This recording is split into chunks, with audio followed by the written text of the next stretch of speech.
2010 წლის 4 სექტემბერს გამთენიისა სოფელ წიწამურში მდებარე მცხეთის სატყეო უბანზე ქურდობის ფაქტი მოხდა. აქედან ორი კოჭი სატყეო უბნის დარაჯი ვალოდია ბუჩუკური იმ დღეს საგურამოს პოლიციაში მივიდა და განაცხადა, რომ სატყეოში დასაწყობებული ხის მასალიდან 2 კოჭი და 1 ფიცარი მოიპარეს. ბუჩუკურმა პოლიციას ქურდის ვინაობაც გაუმხილა. მისი თქმით, ქურდობა სოფელ საგურამოში დევნილთა ჩასახლებაში მცხოვრებმა მხატვარმა ვალიკო ჭილაშვილმა ჩაიდინა. გამოძიების მიერ 35 ლარად შეფასებული ხის მასალის ქურდობისთვის ჭილაშვილი დღეს პატიმრობაშია. მის საქმეს მცხეთის რაიონული სასამართლო იხილავს. გამოგვაძევეს იქიდან ხო, მაგრამ მის ცხოვრებას წაგვაქვს. ასე ათვისია აგერ აქვაგზელეთ ჩემს საქმეს. პიროვნება, ვინც ბუჩუკურმა ფიცრის ქურდა დაასახელა პროფესიით მხატვარი და მოქანდაკე 63 წლის ვალერი ჭილაშვილია. ჭილაშვილი ლიახვის ხეობიდან დევნილია და საგურამოში ყოფილ პროფტექნიკუმში დევნილთა ჩასახლებაში დაახლოებით წელიწად ნახევარია ცხოვრობს. მისი ოჯახი თბილისში ცხოვრობს. ჭილაშვილმა თეატრალური ინსტიტუტი და სამხატვრო აკადემია დაამთავრა და ათეულობით წელია მხატვრობით და ქანდაკებების კეთებითაა დაკავებული. ჭილაშვილმა 2010 წელს დაკავებამდე ერთი თვით ადრე გამოფენაში მიიღო მონაწილეობა. მის შესახებ რუსთავი ორმა სიუჟეტიც მოამზადა. მის მერე სკულპტორს აღარ დაუსვენია. ბოლო 2 წლის ნამუშევრებს ვალერი 24 სექტემბერს თბილისის ისტორიის მუზეუმში გამოფენს. აქ მომეცა ეხლა საშუალება აი შემოქმედებითი ჩემი თავის პოვნის.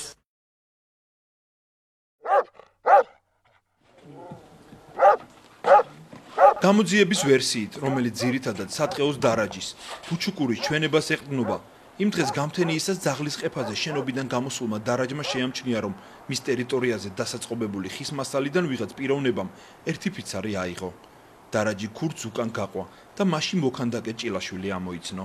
აი აქედან აი ასე გავიდა და მე ესე წავედი. აგერ ამ კეს წავედი. ის მაინდან გასასვლელი არის და მიდის სამანქანე გზა მიდის მერე. იქიდან იქ ჩაუჭერი. კი არა, გავედი მე და დავინახე, მე მგონა იქ შეიტანდა იმათ თანამშრომელი მეგონა. და იქ ვიცანი უკვე როვალიკო იყო. შორს არის აქედან მისი корпуსი, ანუ სადამდე წაიღო. რა ვიცი ახლა გადაიზომოთ, რა ვიცი, მოხეული ერთი 600 მეტრი ნაკლები, 500 მეტრი ნაკლები არ იქნება ალბათ. არ დაუსვენია? არა. ბუჩუკური ამბობს, რომ ქურდს ფეხდაფეხ მიყვა და ნახა, რომ დევნილთა საცხოვრებელი корпуსების მიმდებარედ მან მოპარული ფიცარი დააგდო. დარაჯმა შეამჩნია, რომ იმ ადგილას კიდევ ეგდო 1 ფიცარი და 1 კოჭი. იქ როდესაც ჩავედი და გავხედე, იქ ეგდო ის როცა მიიტანა, ხო? იქ იყო ის კოჭი და ფიცარი. უბნის დარაჯის მიერ პოლიციისთვის ამ ფაქტის შეტყობინები და რამდენიმე წუთში საგურამოს პოლიციის თანამშრომლებმა ვალერი ჭილაშვილის სახლთან ახლოს მდებარე ხის საამქროდან 1 ფიცარი ამოიღეს. საამქროს მეპატრონემ დაადასტურა, რომ ფიცარი მასთან ჭილაშვილმა მიიტანა და სთხოვა ამ ფიცრიდან ქანდაკების სადგამი გაეკეთებინა. პოლიციელებმა ჭილაშვილი განყოფილებაში წაიყვანეს, სადაც მან სატყეოს უბანში ყოფნა და ხის მასალის მოპარვა კატეგორიულად უარყო. მან განაცხადა, რომ ფიცარი მისი სახლიდან 30 მეტრში მდებარე მეზობლის საქათმის ღობესთან ახა და არა 600 მეტრში მდებარე სატყეოდან მოიპარა. მოწმის სახით დაკითხვის შემდეგ ჭილაშვილი გაათავისუფლეს. ამის შესახებ მან თბილისში მცხოვრებ ოჯახის წევრებს ზოგადად მოუთხრო.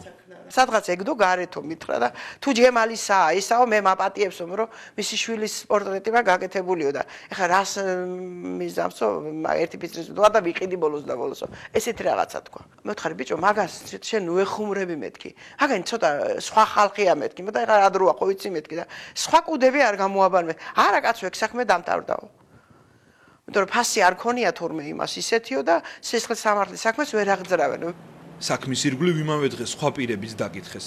თუმცა ჭილაშვილის მიერ ფიცრის მოპარვა გარდა სატყეოს დარაჯ ბუჩუკურისა არავის დაუდასტურებია. იმ დღიდან დაახლოებით თვენახევარი ვალერიან ჭილაშვილის სამართალდამცავებს აღარ მოუკითხავთ. ამ პერიოდში მისი ნამუშევრები თბილისში დევნილ ხელოვანთა გამოფენაზე გამოიფინა. მოქანდაკე მუშაობა ჩვეულებისამებრ აგრძელებდა.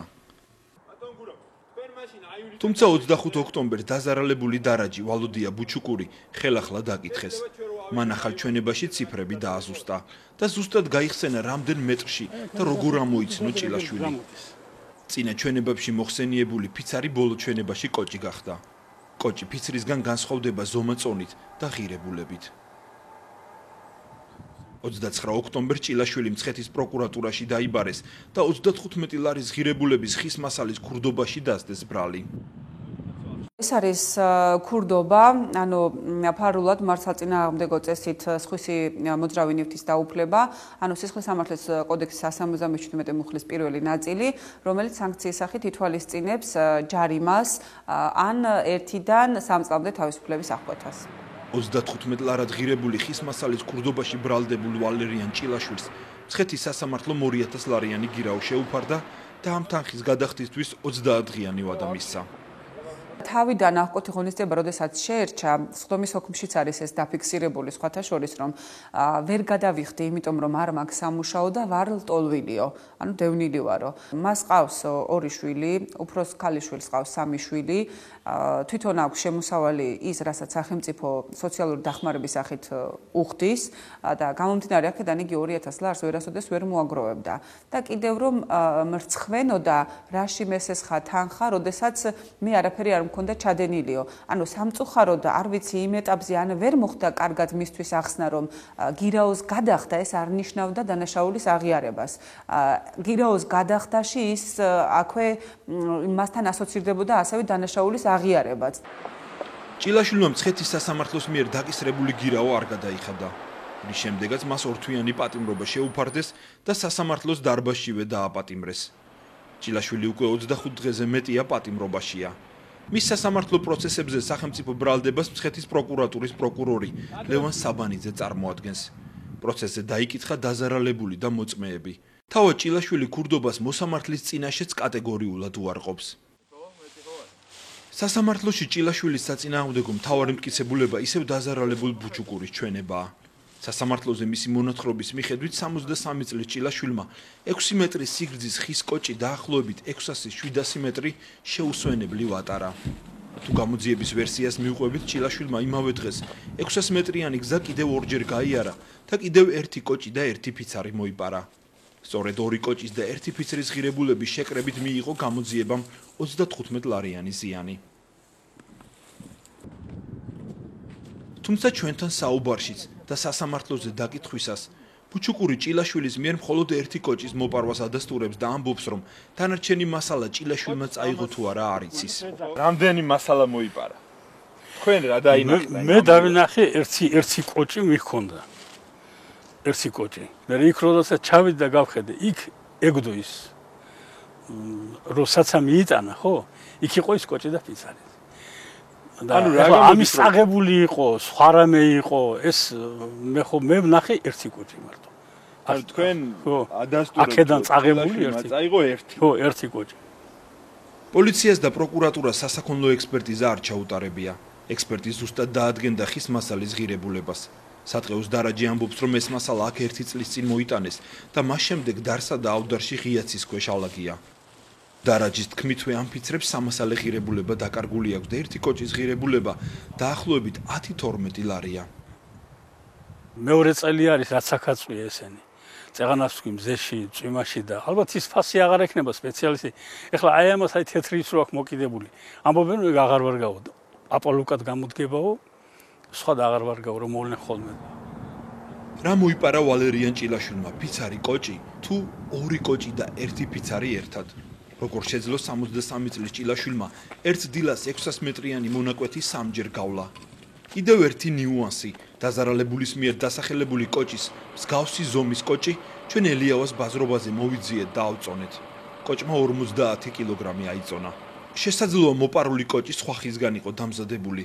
ამიტომაც 20 კილოგრამიანი ცდომილება რომს დაუშვათ, გამოდის რომ 63 წლის ჭილაშვილმა 30-დან 50 კილოგრამამდე ტვირთი 600 მეტრის მანძილზე შეუსვენებლი ვატარა. ნიშანდობლივია ის, რომ გზა, რომელიც გამოძიების ვერსიით ჭილაშვილმა ტვირთით გაიარა, რთული რელიეფისაა და აღმართ-დაღმართებში გადის. საინტერესოა კიდევ ერთი დეტალი, თუ დაზარალებულის და გამოძიების ვერსიას მივყვებით, ჭილაშვილმა მძიმე კოჭით მხარზე ჩაუარა თავის საცხოვრებელ სახლს, ბაღს, საქათმეს, გზა დაიგრძელა და ნაქურდალი მეზობლის ღობესთან დადო. მაშინ როცა მისი ბაღი და საქათმე კორპუსის უკან მოფარებულ ადგილასაა, მეზობლის საქათმე კი ცენტრალურ გზასთან ახლოს, ყველასთვის დასანახ ადგილას. არის კიდევ ერთი დეტალიც. ვალიკო ჭილაშვილს ოჯახის წევრების და მეზობლების თქმით რადიკულიტი აწუხებდა და აგვისტოს ბოლოს და სექტემბრის დასაწყისში რამდენიმე დღით საწოლშიც იწვა. მას ნემსებს თავიდან მეუღლე, შემდეგ კი მეზობლები უკეთებდნენ, რაც ჩვენთან საუბარშიც დაადასტურეს. წელი გიოდა ბოლო დღეებში რადიკულიტი ქონდაო და ნევსებს იკეთებდა ავათივე. მაგ დღეებში? ხო, ბოლო დროს მარტო მაგ დღეებში კი არის ერთი თვე და ის არ შეხვდა.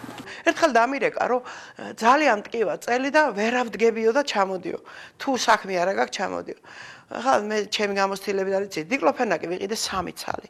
გავიქეცი, ჩავედი, ერთი ნემსი გავუკეთე, მე იქ მაღაზიაში რაღაცები ვიყიდე, მეთქი სადილსაც გავუკეთე, ბარემ თქონდა, სადილიც გავუკეთე და 2 ნემსი დაუდოვე. მითხარი, ვინმეს გააკეთებს, როგორ გავიკეთო და ვინმეს გააკეთები ან კაცებს ან ვიღაცას მეთქი აქ. თავად ჭილაშვილმა მოსამართლე ხორავას განუცხადა ექსპერიმენტი ჩაატარეთ. 600 მეტრზე კოჭის წაღებას ვერ შევძლებ, გული ამომივარდება და დავარდებიო.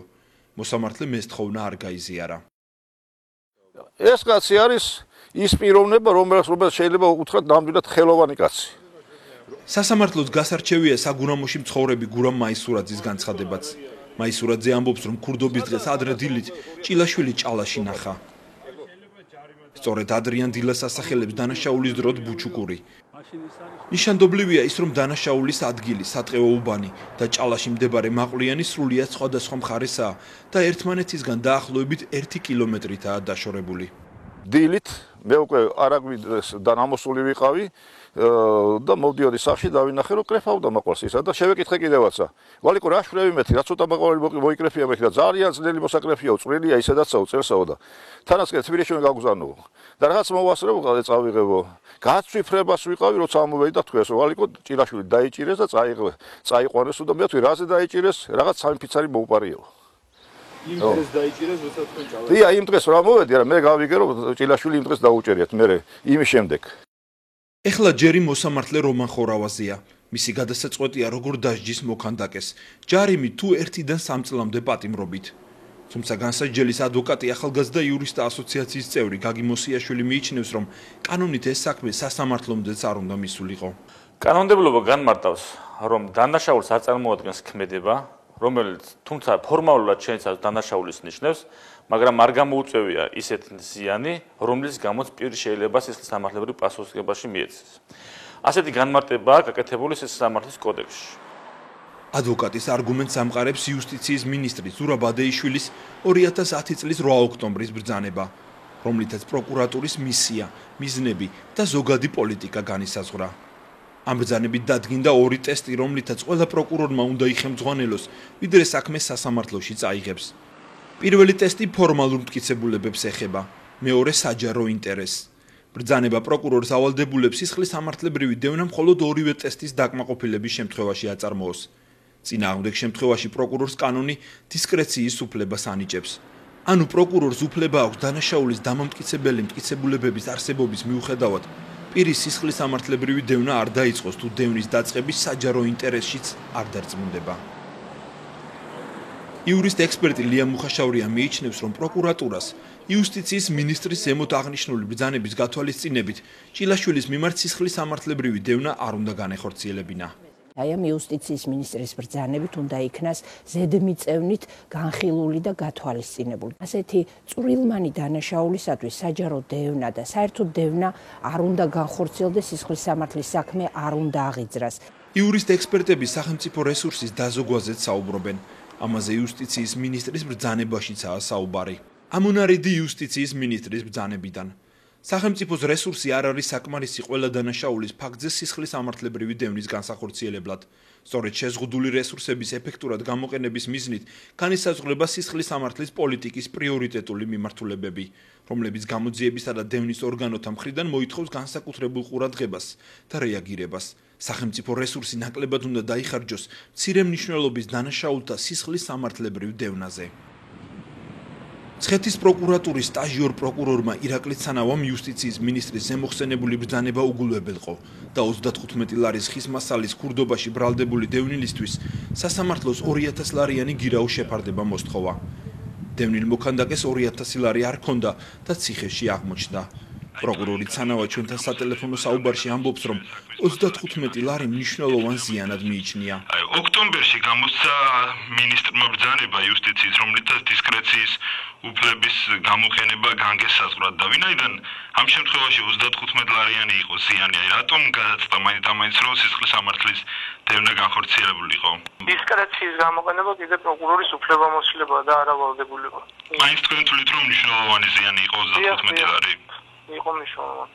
მით უარესი თუ ეს საქმე წარიმართა სასამართლოში, დაკავების ეტაპზე დაკავებული იყო განხილვით ერთი მოსამართლე, ეხლა არსებითად განხილვით იქნება დაკავებული მეორე მოსამართლე, მერე განსაჯელს ექნება უფლება გაასაჩივროს და მოიაროს სამი ინსტანცია, რაც ჩვენ საზოგადოებას ნამდვილად არ გვჭირდება. ჭილაშვილის გათავისუფლება მცხეთის სასამართლოსაც შეუძლია. სააპელაციო სასამართლოს პრაქტიკაში 4 წლის წინ იყო საქმე, როცა მოსამართლე 25 ლარის ღირებულების აგურის ქურდობაში მსჯავრდებული პირი დარბაზიდან გაათავისუფლა. მაშინ მოსამართლე ორკოდაშვილმა მიიჩნია, რომ დანაშაულის შედეგად დამდგარი ზიანი უმნიშვნელო იყო.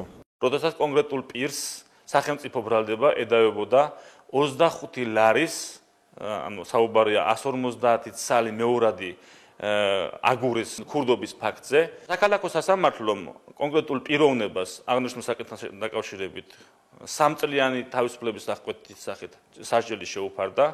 ჩვენს მიერ გასაჩივრებული იქნა კონკრეტული განაჩენი და სააპელაციო სასამართლომ მოსამართლე ორკოდაშვილმა კონკრეტულ შემთხვევაში გამოიტანა გამომართლებელი განაჩენი. სასამართლო მივიდა იმ დასკვნამდე, რომ კონკრეტული ზიანი წარმოადგენდა მცირე მნიშვნელობის ზიანს, რის გამოც პირი არ შეიძლება პასუხისგებაში მიცემულ ყოფილიყო. ადვოკატები ეჭობენ, რომ მცხეთის სასამართლო გამამართლებელ განაჩენს არ გამოიტანს. მათ ეჭვს არსებული სტატისტიკა ამყარებს. ორგანიზაცია საერთაშორისო გამჭვირვალობა საქართველოს მიერ 2010 წლის 15 დეკემბერს გამოქვეყნებული კვლევის მიხედვით 2005 წლის შემდეგ გამამართლებელი განაჩენების რაოდენობა კლებულობს და 2009 წელს საერთო განხილული საქმეების 0.1% შეადგენს.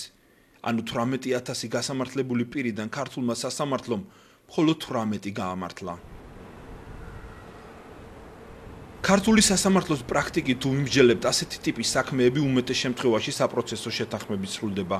საერთაშორისო გამჭვირვალობის კვლევაში საპროცესო შეთანხმებების სტატისტიკაცაა მოცემული, რომლის მიხედვითაც 2009 წელს სასამართლოში შესული საქმეების თითქმის 60% საპროცესო გარიგებით დასრულდა. საპროცესო შეთანხმების ქართული პრაქტიკით მთავარი ბრალდებულისგან თანხის ამოღებაა. კვლევის მიხედვით მხოლოდ 2009 წელს პროკურატურის მიერ საპროცესო გარიგებების გაფორმებით ბიუჯეტში 61 მილიონი ლარი შევიდა, რაც იმ წლის ბიუჯეტის 1.2%-ია.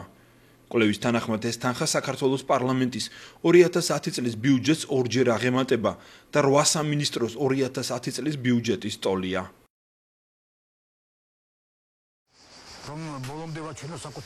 ვალერიან ჭილაშვილი ბრალს არ აღიარებს და თანხის გადახდაზეც უარს ამბობს. ასეთ შემთხვევაში რამდენად წავა პროკურატურა საპროცესო გარიგებაზე უცნობია.